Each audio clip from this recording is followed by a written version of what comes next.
Hello, my name is Teresa, and today I'm going to be reading from the first book in the Boxcar Children book series.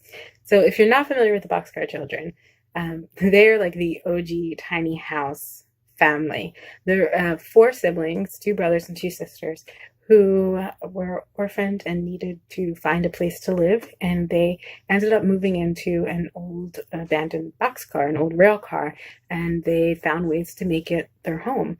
And so this was a story that I was fascinated with when I was younger, and one that I forgot about and recently stumbled upon, and I'm really looking forward to revisiting the story. The books were originally published in 1924.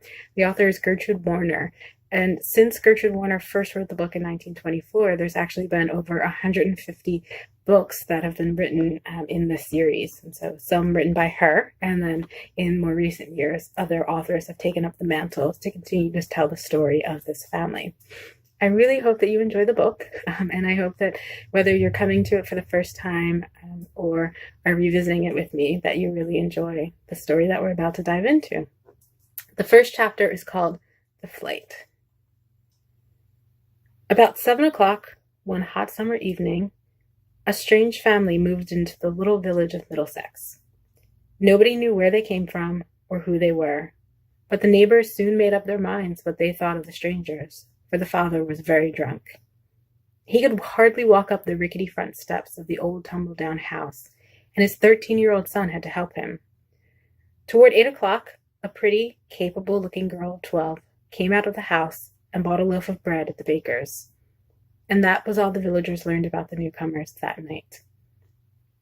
"There are 4 children," said the bake-shop woman to her husband the next day, "and their mother is dead. They must have some money, though, for the girl paid for the bread with a $1 bill. "Make them pay for everything they get," growled the baker, who was a hard man. "The father is nearly dead with drink now, and soon they will be only beggars." This happened sooner than he thought. The next day, the oldest boy and girl came to ask the bake-shop woman to come over. Their father was dead. She went over willingly enough, for someone had to go, but it was clear that she did not expect to be bothered with 4 strange children, with the bakery in her hands and 2 children of her own. "Haven't you any other folks?" she asked the children. "We have a grandfather in Greenfield," spoke up the youngest child, before his sister could clap her hand over his mouth. "Hush, Benny," she said anxiously. This made the bake-shop woman suspicious. "What's the matter with your grandfather?" she asked. "He doesn't like us," replied the oldest boy reluctantly. "He didn't want my father to marry my mother, and if he found us, he would treat us cruelly." "Did you ever see him?" "Jess has. Once she saw him." "Well, did he treat you cruelly?" asked the woman, turning upon Jess. "Oh, he didn't see me," replied Jess. "He was just passing through where we used to live, and my father pointed him out to me." "Where did you used to live?" went on the questioner. But none of the children could be made to tell. "We will get along all right alone, won't we, Henry?" declared Jess. "Indeed we will," said Henry. "I will stay in the house with you tonight," said the woman at last, "and tomorrow we will see what can be done." The 4 children went to bed in the kitchen and gave the visitor the only other bed in the house. They knew that she did not at once go to bed, but sat by the window in the dark. Suddenly they heard her talking to her husband through the open window. "They must go to their grandfather, that's certain," Jess heard her say. "Of course," agreed her husband. "Tomorrow we will make them tell us what his name is." Soon after that, Jess and Henry heard her snoring heavily.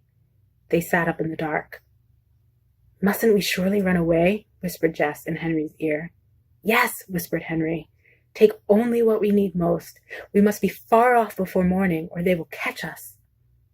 Jess sat still for a moment, thinking, for every motion she made must count. "I will take both loaves of bread," she thought, "and Violet's little work-bag. Henry has his knife, and all Father's money is in my pocket." She drew it out and counted it in the dark, squinting, her eyes in the faint light of the moon. It amounted to nearly $4. "You'll have to carry Benny until he gets waked up," whispered Jess. "If we wake him up here, he might cry." She touched Violet as she spoke. "Shh, Violet. Come. We're going to run away," she whispered. The little girl made no sound. She sat up obediently and tried to make out the dim shadow of her sister. "What shall I do?" she said, light as a breath. "Carry this," said Jess, handing her the work bag and a box of matches. Jess tiptoed over to the tin box on the table, drew out the 2 loaves of bread, and slipped them into the laundry bag. She peered around the room for one last time, and then dropped 2 small clean towels and a cake of soap into the bag. "All right, pick him up," she said to Henry. Henry bent over the sleeping child and lifted him carefully. Jess took the laundry bag, turned the doorknob ever so softly, opened the door ever so slowly, and they tiptoed out in a ghostly procession. Jess shut the door with as much care as she had opened it, listened to the bake-shop woman's heavy snoring for just a moment, and then they turned and picked their way without a sound to the country road. "She may wake up before morning, you know," whispered Henry. "We must do our fastest walking before then. If we can only get to another town before they find out we're gone, they won't know which way to go." Jess agreed, and they all walked briskly along in the faint moonlight. "How far can you carry Benny?" asked Violet. "Oh, at least a mile," said Henry confidently, although his arms were beginning to ache. Benny was 5 years old, and he was a fat, healthy boy as well.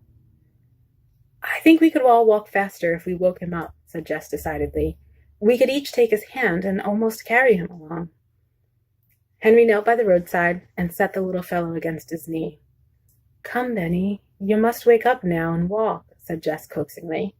"Go away," Benny mumbled, with his eyes shut, trying to lie down again.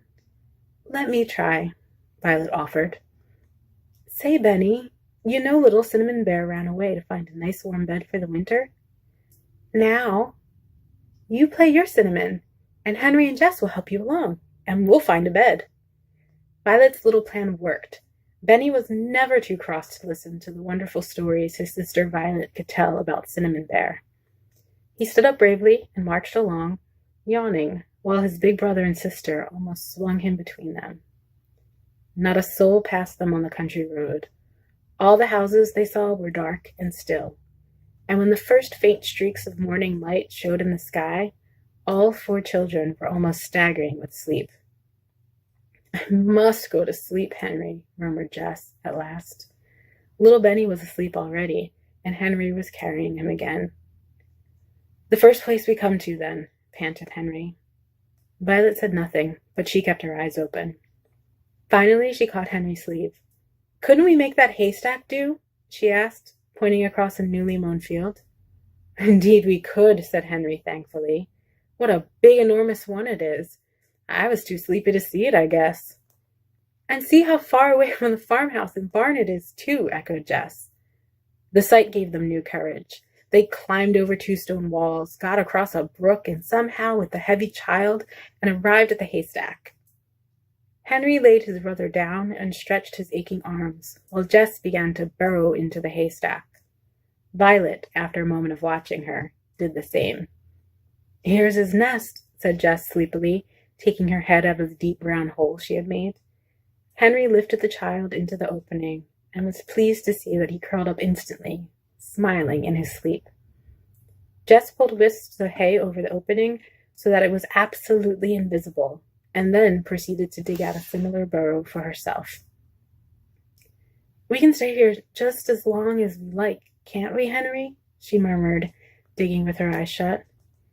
"We sure can," replied Henry. "You're an old brick, Jess. Get in, and I'll pull the hay over the hole." Violet was already curled up in her nest, which was hidden so completely that Henry spoke to her to see if she were there. Then he wriggled himself backward into the haycock without stopping to hollow it out, pulled a handful of hay over his head, and laid his head on his arm.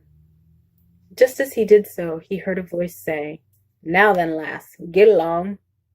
Then he heard the rumble of a milk wagon coming down a nearby lane, and he realized, thankfully, that they had hidden themselves just before the first farmer in the neighborhood had set off toward Middlesex with milk cans. He will say he didn't meet us coming this way, thought Henry, so they will hunt for us the other way, and that will give us time to cover a lot more ground. He dropped asleep just as the roosters all over the valley began to answer each other. And that is the end of the first chapter. So much has already happened. I can't wait to keep going, and I hope that you will keep going with me. So looking forward to picking up on the second chapter soon. Until then, take care.